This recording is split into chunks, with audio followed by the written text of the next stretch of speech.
Shalom saudaraku sekalian, hari ini di channel Hidup Baru kita akan merenungkan sebuah kebenaran firman Tuhan, yaitu dengan tema tujuan Tuhan memberikan kita hidup yang baru. Saudaraku, banyak orang Kristen sudah lama mengikut Tuhan, tetapi sebenarnya mereka tidak benar-benar mengerti apa tujuan Tuhan memberikan hidup yang baru. Akibatnya mereka hidup tanpa arah, saudaraku, tanpa tujuan ilahi, dan tanpa perubahan apapun dalam hidup mereka. Tidak ada perubahan, tidak ada terjadi transformasi, tidak ada perubahan moral sedikit pun dalam hidup mereka. Mereka masih berkata kasar, mereka masih bisa menyalahkan orang lain, mereka masih suka mengeluh, mereka menjadikan uang sebagai tujuan hidup. Padahal setelah kita menerima Tuhan Yesus sebagai Tuhan dan Juru Selamat, kita semua dipanggil untuk menghidupi hidup yang baru di dalam Tuhan Yesus. Saudaraku, berbicara tentang hidup yang baru, maka hidup yang baru ini bukan hanya perubahan moral, saudaraku, bukan juga hanya sekedar berhenti berbuat dosa, dan bukan juga sekedar rajin ke gereja, saudara. Hidup yang baru di sini adalah hidup perubahan total, di mana kita mengubah arah hidup kita selamanya, yaitu ke arah Kristus Yesus. Saudaraku, di dalam 2 Korintus 5 ayat 17 firman Tuhan berkata, siapa yang ada di dalam Kristus, ia adalah ciptaan yang baru, yang lama telah berlalu, sesungguhnya yang baru sudah datang. Saudaraku, ciptaan yang baru di sini artinya sesuatu yang belum pernah ada sebelumnya, kemudian diberikan oleh Tuhan kepada kita. Ini berbicara tentang identitas, saudaraku. Saat kita menerima Kristus sebagai Tuhan dan Juru Selamat kita, Tuhan memberikan kita identitas yang baru di dalam Dia. Dikatakan bahwa yang lama sudah berlalu, maksudnya saudaraku, kehidupan masa lalu tidak lagi berkuasa atas hidup kita. Itu artinya segala kutuk dan dosa semua sudah dihancurkan oleh Tuhan Yesus Kristus. Maka hari ini kita diajak oleh Tuhan, saudaraku, untuk meninggalkan cara berpikir kita yang lama, cara hidup kita yang lama, dan perilaku kita yang lama, saudaraku. Maka mengenakan manusia yang baru itu adalah proses di mana hidup kita bukan hanya sekali peristiwa satu kali saja, saudara.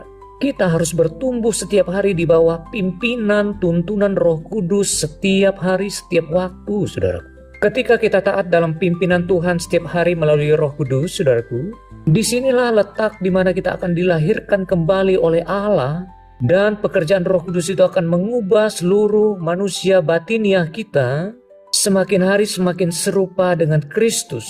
Jadi saudaraku, ingat saja ada 5 hal tujuan Tuhan memberikan kita hidup yang baru. Yang pertama, saudaraku, Tuhan hendak memulihkan identitas hidup kita.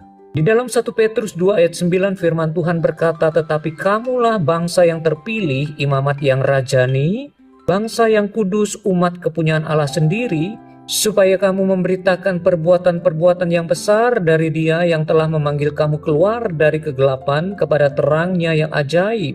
Saudaraku, ketika dulu kita hidup di dalam dosa, kita adalah manusia yang tidak berharga. Sekarang Tuhan membuat kita menjadi berharga karena kita telah ditebus oleh darah Tuhan Yesus Kristus. Dulu hidup kita tanpa arah, kini hidup kita dengan tujuannya Allah, saudaraku. Maka dari itu, mari kita sadari bahwa identitas yang baru ini adalah identitas hidup sebagai anak-anak Allah, anak-anak terang, saudaraku.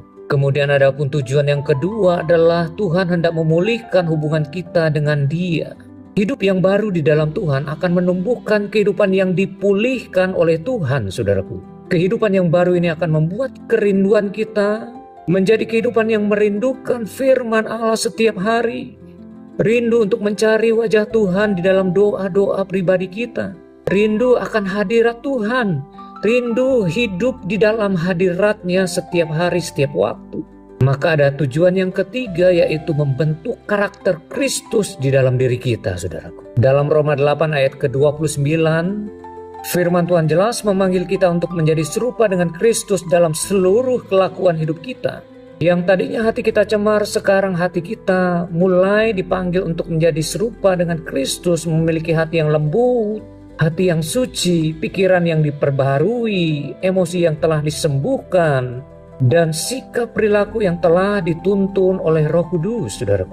Adapun tujuan yang keempat, hidup yang baru itu diberikan adalah supaya kita membuat hidup kita berbuah dan menjadi berkat bagi banyak orang, saudaraku. Yohanes 15 ayat 8, Tuhan Yesus mengatakan begini, saudaraku.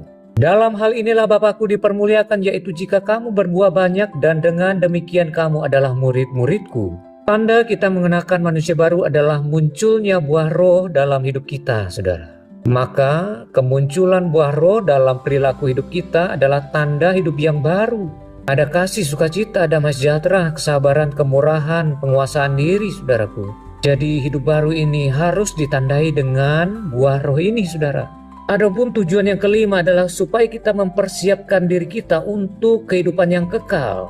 Yohanes 17 ayat 3 firman Tuhan berkata, inilah hidup yang kekal itu, yaitu bahwa mereka mengenal Engkau satu-satunya Allah yang benar dan mengenal Yesus Kristus yang telah Engkau utus. Hidup yang kekal itu, saudaraku, dimulai sejak dimana kita mengenal Tuhan Yesus sebagai Tuhan dan Juru Selamat hidup kita. Istilah hidup kita dalam pengenalan akan Allah setiap hari, kenali kehendaknya, kenali kesukaan-kesukaan Allah, saudaraku. Buang segala hal yang tidak berkenan dalam hidup kita. Mulailah hidup dengan manusia yang baru, saudaraku.